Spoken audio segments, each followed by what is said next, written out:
Okay. Okay. Okay. Okay. సరే conclude చేసి ఇంకొక మెయిన్ పాయింట్ చివరగా ఆంధ్రప్రదేశ్‌కి సంబంధించి ప్రభుత్వ సంస్థలు కావచ్చు, లేదంటే ప్రభుత్వానికి సంబంధించిన ఆస్తులు కావచ్చు, ఏవున్నా కూడా తరచుగా మనం చూస్తున్నాం వాటన్నిటిని కూడా ప్రైవేట్ పరం చేయటం. ప్రభుత్వానికి సంబంధించిన చాలా ఆస్తులన్నిటిని కూడా ప్రైవేట్ కంపెనీలకి ఇచ్చేసేసి వాటన్నిటిని కూడా అక్కడ సంస్థలు స్థాపించమని చెప్పేసి చెప్తున్నారు. అయితే ఇటీవల జగన్మోహన్ రెడ్డి ఒక నిర్ణయం తీసుకున్నారు. మెయిన్‌గా విద్యకి సంబంధించి గవర్నమెంట్ మెడికల్ కాలేజీని సంబంధించి ఒక 10 కాలేజీలు ఆయన నిర్మిస్తూ వచ్చారు. ఇంక్లూడింగ్ పులివెందుల. సో వీటన్నిటిని కూడా ఇప్పుడు పీపీపీ మోడ్‌లో ప్రైవేట్ పరం చేయాలని చెప్పేసి ఈరోజు క్యాబినెట్ ఆమోదం తీసుకుంది. దానికి సంబంధించి 2, 3 విడతల్లో ఈ కాలేజీలన్నిటిని కూడా ప్రైవేట్ పరం చేస్తామని చెప్పేసి కూడా చెప్తూ ఉన్నారు. సో ఎక్కడన్నా ప్రభుత్వానికి సంబంధించిన కాలేజీల్లో ప్రభుత్వానికి సంబంధించిన అంశాల్లో ఇంకా ఎక్కువ కట్టాలి, ఇంకా ఎక్కువ చేయాలి, ప్రజలందరూ కావచ్చు, విద్యార్థులందరూ కావచ్చు ప్రభుత్వ కాలేజీల్లో చదవాలని కోరుకోవాలి. కానీ ప్రభుత్వమే వాటన్నిటిని కూడా ప్రైవేట్ పరం చేయటం ఏంటి అంటూ కూడా వైసీపీ ప్రశ్నిస్తుంది. ఏం చెప్తారు? జగన్మోహన్ రెడ్డి గారు 2 కీలకమైన నిర్ణయాలు ప్రభుత్వ రంగంలో తీసుకున్నారు. అది ఒకటి హార్బర్లు, పోర్ట్లు, 2 మెడికల్ కాలేజీలు.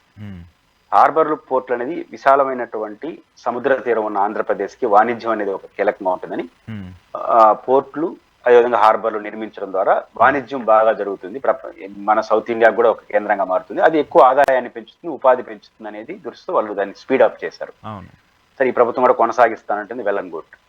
రెండోది మెడికల్ కాలేజ్. ఇక్కడ మెడికల్ కాలేజీలు జగన్మోహన్ రెడ్డి గారి ఒక ఛాలెంజ్ గా తీసుకొని మొత్తం ఒక్కొక్క లోక్సభ నియోజకవర్గ పరిధిలో ఒక మెడికల్ కాలేజ్ ఉండాలి అనేది ఆయన లక్ష్యం. దీనికి 2 కారణాలు. ఒకటి, డాక్టర్ల సీట్లు ఎక్కువగా పెరగడం. డాక్టర్ల సీట్లు పెరిగితే ఏమవుతుంది, ఇప్పుడు మన ఆంధ్రప్రదేశ్లో సౌత్ ఇండియాలో తమిళనాడు, కర్ణాటక పోయి లక్షల రూపాయలు, కోట్ల రూపాయలు పెట్టి మేనేజ్మెంట్ సీట్లో చదువుకుంటున్నారు. మనకు సీట్లు పెరిగినాయంటే ఎక్కువ మంది ఉచిత మినిమం ఫీజుతో చదువుతారు. ఒకవేళ ఎవరైనా సీట్లు కావాలని మేనేజ్మెంట్ సీట్లు తీసుకుంటే మన ఆంధ్రప్రదేశ్లో తీసుకుంటారు. కాబట్టి ఎక్కువ ఎంబీబీఎస్ సీట్లు రావాలంటే ఎక్కువ మెడికల్ కాలేజీలు ఉండాలి, ఎక్కువ ఎండీ సీట్లు రావాలంటే ఎక్కువ మెడికల్ కాలేజీలు ఉండాలి. కాబట్టి డాక్టర్ల సంఖ్యను గణనీయంగా పెంచడం అంటే అవకాశాలు డాక్టర్లకు ఇవ్వడం మాత్రమే కాదు, ఎక్కువ మంది డాక్టర్లు వస్తే సొసైటీకి కూడా మెరుగైన సేవలు అందించిన వాళ్ళు అవుతారు. ఇది జరగాలంటే మెడికల్ కాలేజ్ డాక్టర్లు ఎక్కువ అవ్వాలి. ఎక్కువ అవ్వాలంటే మన రాష్ట్రంలో సీట్ల సంఖ్య పెరగాలి. అందువల్ల జిల్లాకు ఒక మెడికల్ కాలేజీ కాన్సెప్ట్ ఆయన తీసుకొచ్చారు. రెండవ కాన్సెప్ట్ కూడా ఆయన దాంట్లో ఉంది. అదేంటంటే మెడికల్ కాలేజీ రావాలంటే హాస్పిటల్ కావాలి. అనివార్యంగా బహుశా 150 బెడ్ల 750 బెడ్డెడ్ హాస్పిటల్ ఉంటేనే మెడికల్ కాలేజీకి పర్మిషన్ ఇస్తాం. సమ్ బెడ్స్ అంటే పెద్ద మినిమం బెడ్స్ అంటే దానికి నెట్వర్క్ ఇవ్వాలి, దానికి వైద్య సిబ్బందిని ఇవ్వాలి, దానికి సహాయక సాంకేతిక సిబ్బంది, ఇవన్నీ ఇస్తే ఒక వ్యవస్థ వస్తుంది. అన్నిటికన్నా మించి 500-600 మంది బెడెడ్ హాస్పిటల్ వస్తే పేషెంట్కి వెసులుబాటు వచ్చేస్తుంది కదా. అన్ని గవర్నమెంట్ హాస్పిటల్స్ ఫ్రీ, ప్రాథమిక వైద్యం అంతా ఉచితంగా వచ్చి, అంటే ప్రతి జిల్లా హెడ్ క్వార్టర్ లో ఒక మెడికల్ కాలేజీ ఉంటే అక్కడ ప్రొఫెసర్లు ఉంటారు, వాళ్ళు డాక్టర్లుగా ఉంటారు, అక్కడ వైద్య విద్యార్థులు సహాయకులుగా ఉంటారు. చాలా పెద్ద ఎత్తున వైద్యం పేద ప్రజలకి జిల్లా హెడ్ క్వార్టర్లు అందడానికి. ఇప్పుడు రాయలసీమలో ఎవరికన్నా ఇబ్బంది వస్తే ఒక తిరుపతికి రావాల్సి వస్తుంది, లేదా హైదరాబాద్ పోవాల్సి వస్తుంది, బెంగళూరు. ఇప్పుడు ఎవరైనా వైద్యం కావాలంటే అశోక్ గారు ఆంధ్రప్రదేశ్ లో తిరుపతి, విజయవాడ, గుంటూరు, విశాఖపట్నం, ఇంకేమున్నాయి ఇంత పెద్ద విశాలనే రాష్ట్రంలో. అంటే జిల్లాకు అది ఒక మెడికల్ కాలేజీ వస్తే ఆ మెడికల్ కాలేజీలో ప్రొఫెసర్ల పేరుతో డాక్టర్లు ఉంటారు, అక్కడ చదువుకునే విద్యార్థులు డాక్టర్లే ప్రాక్టీస్ చేస్తారు.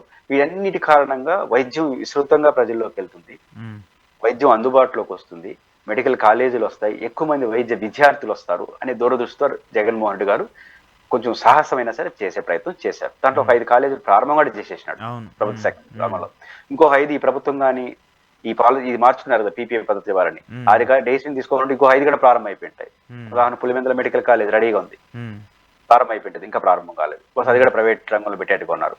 అయితే ఇక్కడ దీనివల్ల ఏమవుతుంది, మెడికల్ కాలేజీలకి యొక్క సార్థకత పోతుంది. ఇక్కడ జగన్మోహన్ రెడ్డి గారు తీసుకున్న నిర్ణయాన్ని ప్రభుత్వం ఎందుకో సరిగ్గా చేయలేదు. ఇంకోటి, జగన్మోహన్ రెడ్డి గారు ఇంకొక డెసిషన్ గారు తీసుకున్నాడు. అన్ని ప్రభుత్వ రంగంలో సీట్లు ఉంటాయి, ఉదాహరణ 50 సీట్లు ఉంటాయి, 25 సీట్లు ప్రభుత్వ రంగ ఫ్రీ సీట్లు ఉంటాయి ఎంసెట్ ద్వారా, మిగతాది సెల్ఫ్ ఫైనాన్స్ చేయాలని జగన్ గారు ఒక ప్రయత్నం చేస్తారు. అంటే సస్టైన్ అవుతుంది, మొత్తం డబ్బులు ప్రభుత్వం పెట్టే పరిస్థితిలో ఉండదు కదా మెడికల్ కాలేజ్ ఖర్చు కానీ. అప్పుడు దాని ఆ రోజు ఏం చెప్పాం మనం, ఈ రోజు అధికారులు ఉండేవాళ్ళు 50% సీట్లు అమ్ముకుంటారా అన్నారు. ఇప్పుడు హోల్సేల్ గా అమ్మేస్తున్నాం కాలేజీని.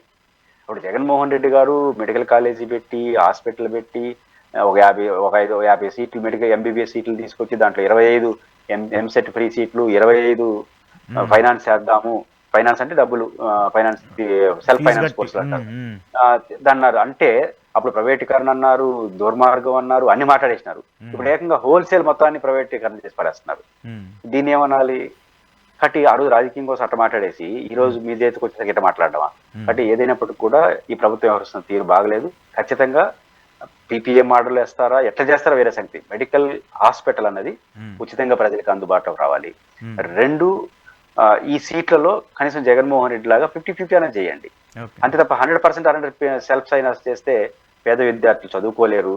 వచ్చిన మెడికల్ కాలేజీకి సార్థకత పోతుంది. ఆ విషయాన్ని ప్రభుత్వం ఆలోచిస్తే మంచిది.